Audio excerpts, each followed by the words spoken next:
sûr, il y a toujours des questions. Au cours des 2 dernières semaines, il y a un médiateur spécial qui a tenté des rapprochements. That happened in a lot of places. And he gives a ridiculous ruling. So we'll appeal it.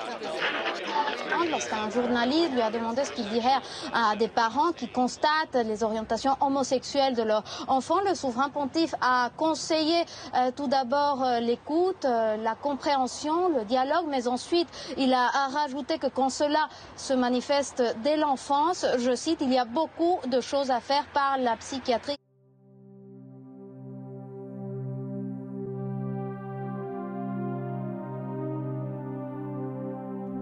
L'homosexualité a été perçue comme une maladie à travers l'histoire de l'homme sur chaque continent. Il n'y a pas si longtemps, on donnait un choix aux homosexuels en Grande-Bretagne, la prison ou la castration chimique. Ce principe de castration chimique était de donner de petites doses de cyanure qui pouvaient entraîner les patients jusqu'à la mort.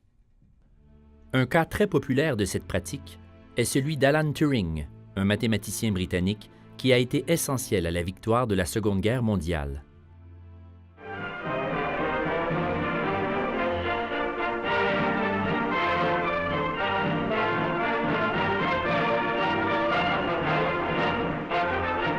Ce dernier est mort en janvier 1954, seulement 2 ans après avoir commencé la castration chimique afin de se guérir de son homosexualité. Le même traitement que l'on offrait aux pédophiles en Californie.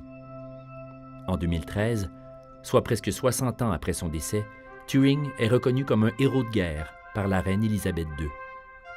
Malgré cette sordide histoire, certains perçoivent encore l'homosexualité comme quelque chose de curable.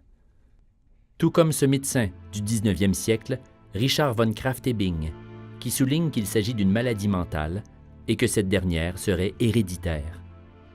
Il aura fallu attendre plus de 100 ans pour que l'Organisation mondiale de la santé mentale retire l'homosexualité de son registre des maladies mentales en 1990. Tout récemment, en 2018, un médecin français, Jean-Yves Henry, affirme sur son site Internet qu'il peut soigner l'homosexualité par l'homéopathie. Il ajoute notamment, suite à l'agitation créée par son article, « L'homosexualité est un symptôme comme un autre, comme pourrait être le mal à la tête ou le rhume des foins, etc. Je ne comprends pas bien où est le problème. » C'est très bien documenté. Il y a l'APA qui a mené une étude très rigoureuse qui a vraiment fait le tour sur est-ce que... en fait, la question était très naïve. Est-ce que ça fonctionne? Est-ce que les thérapies fonctionnent? Donc, ils ont commencé à faire une revue de littérature, ma foi, très complète. Et ils ont déterminé qu'il n'y avait aucune preuve scientifique... Non seulement il n'y avait aucune preuve scientifique que ça fonctionnait, mais que les effets délétères étaient épouvantables. Et les 2 principaux, c'est la dépression et les idées suicidaires. En 1982, le Center for Disease Control, CDC, remarque, après plusieurs années d'études et de recherches, que plusieurs patients homosexuels développent une rare forme de cancer et une maladie rare appelée la Kaposi. Cette épidémie est due au syndrome d'immunodéficience acquise, communément appelé le sida. En fait, on s'entend que c'est le VIH et un virus, fait que ça peut attaquer n'importe qui, puis c'est pas seulement dans cette communauté-là. Donc ça, je pense que ça a pu peut-être donner une image un peu plus négative, associer maladie et communauté gay. Ce qui a profondément cimenté l'opinion publique du fait que l'homosexualité est une maladie.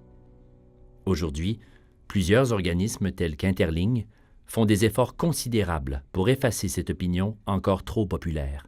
La raison pour laquelle les gens devraient nous joindre plutôt que d'aller vers une thérapie, la raison majeure, en fait, c'est parce qu'on accepte la personne dans son entièreté, dans ce qu'elle est, et on est là pour l'écouter, elle, où elle est dans son processus. Donc, on est un soutien, on est une aide, et ce qu'on souhaite, c'est lui donner des ressources et des professionnels qu'on sait qui vont l'accepter également. L'Alliance Arc-en-Ciel, qui lutte pour les droits des personnes LGBT+, y met aussi du sien. En collaboration avec 2 étudiants en maîtrise, ils ont déposé un mémoire à l'Assemblée nationale en 2018. Il s'agit de recommandations et d'avertissements contre les thérapies de réorientation au Québec. Plusieurs témoignages décrivent différentes approches, qu'il s'agisse d'organismes, de professionnels ou de prêtres. C'est littéralement de la violence faite à un enfant. Là. Je veux dire, pendant une demi-heure, on lui crie dans les oreilles, on le fait pleurer. L'objectif, c'est de l'exorciser, d'exorciser une espèce de démon qu'il y aurait en lui. Le démon tapette, et je cite, c'est ce qu'ils lui ont dit. Donc c'est ça, c'est assez troublant de réaliser que ça se passe au Québec. Et là, je parle pas d'un temps, je parle pas du bon vieux temps, là, au contraire, là, je parle, la personne qui a vécu ça est à peu près dans la vingtaine, donc on peut penser que c'est au début des années 2000 qu'il a vécu ça. On peut penser aussi que ça continue à se vivre. Hey everybody, Pastor Stephen Anderson here from Faithful Word Baptist Church in Tempe, Arizona. And I just wanted to record a quick video about the news this morning about the shooting in Orlando. I guess a Muslim terrorist went into a gay bar and shot him up, and there's 50 sodomites, homosexuals that have been killed, and another 50 some odd injured.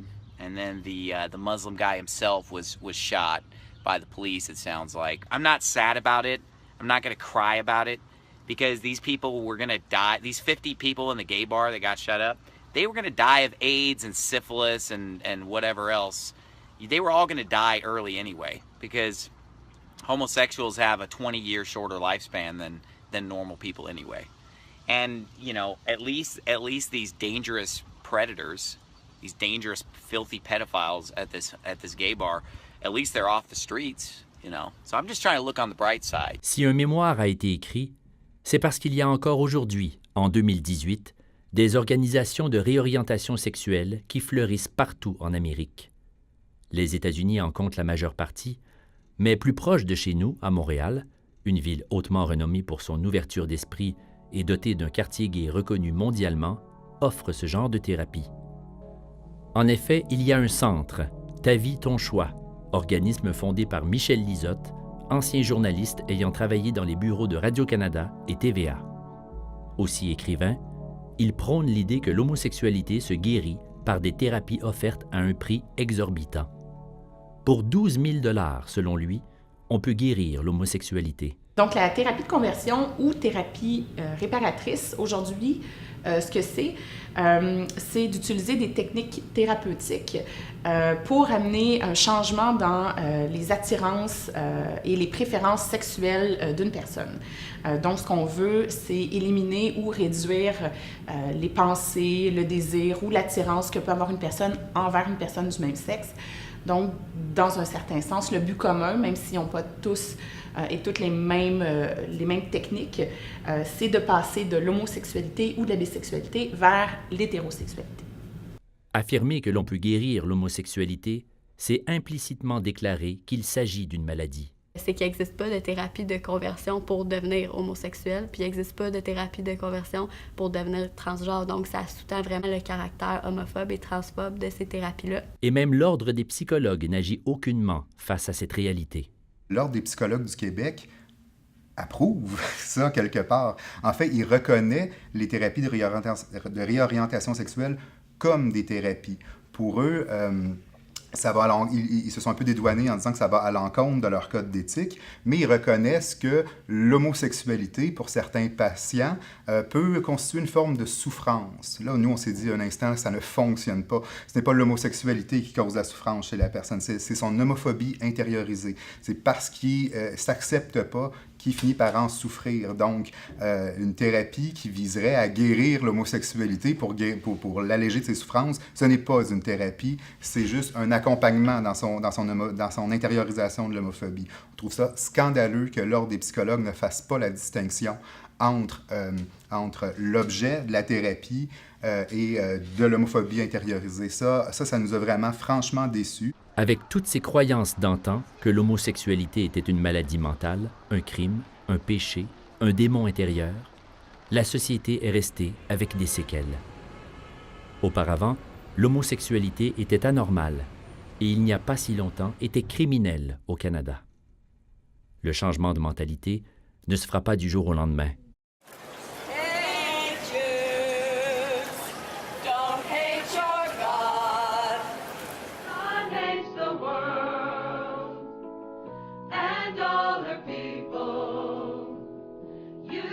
Everyone face a